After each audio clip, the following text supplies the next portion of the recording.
JP Morgan is right now the biggest bank in the United States, probably in the history of the United States. JP Morgan. JP Morgan. JP Morgan.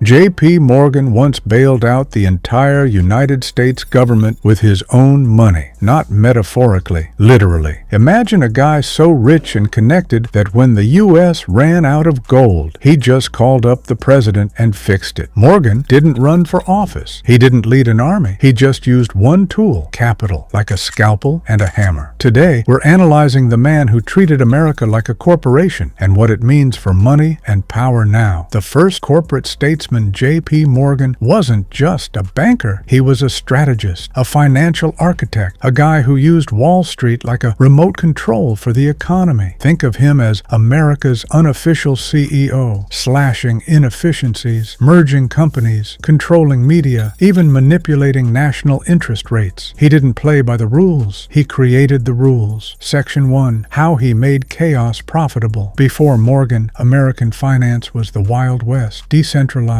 dangerous, and full of sketchy banks printing their own currencies. The economy was essentially vibes. So Morgan created order, not out of goodwill, but for control. He orchestrated mergers to eliminate competition and stabilize industries. 1895 lent the U.S. $65 million in gold to avoid default. 1907 personally stopped the panic by directing cash to key banks, built GE, U.S. Steel, AT&T, and consolidated the American railroad system. He didn't just fix crises, he bought them. Section 2. America Inc., a boardroom takeover. If you think corporate lobbying is bad now, J.P. Morgan was the lobby. When the government couldn't solve a problem, they didn't call Congress, they called Morgan. He chose presidents, brokered peace between banks, controlled industry leaders like a board of directors. He turned capitalism into a command economy, not run by the state, but by the few who owned the state. Section 3. The Morgan Code. Control without attention. Morgan was the original stealth billionaire. No Instagram, no public office, just quiet, absolute influence. He avoided public statements, didn't brag, and wore power like a tailored suit, precise, boring, and terrifying. And his code was simple. Be the lender of last resort, own enough stock to steer direction, create interdependence so deep they can't ignore you. Modern comparison. Today's tech moguls scream from rooftops. Morgan whispered, and moved the entire country. Section 4. The Morgan Legacy. Systemic dependence. By 1912, the government finally said, this is too much. Morgan's trust network controlled hundreds of companies. The Pujo Committee literally had to invent the term money trust to describe what he built. It was too big to fail before that was a thing. Ironically, the Federal Reserve was born to decentralize that power. But guess what? He influenced the structure. His people were at the table. The Fed didn't stop him. It preserved his system, just made it look to Section 5. The lesson. Who runs America today? Morgan's playbook lives on, not in paper, but in pattern. Today, it's not one man, but entire asset managers, BlackRock, Vanguard, State Street, controlling trillions, voting power, influence over boardrooms, real estate, and politics. The new Morgans don't stop crises. They leverage them. If you want to understand money today, don't study charts, study structure. Who holds the real equity, who has collateral, and who writes the rules. J.P. Morgan didn't just change banking, he changed how power moves. No ads, no elections, just finance at the helm of governance. So here's the real question. Do you want to be managed by the system or learn how to operate like the people who designed it? Drop a think sign in the comments if this made you rethink money and control. Like if this was smarter than your last econ class. Subscribe for more deep financial breakdowns that actually mean something. And remember, sometimes the most powerful man in the room is the one who doesn't need to speak.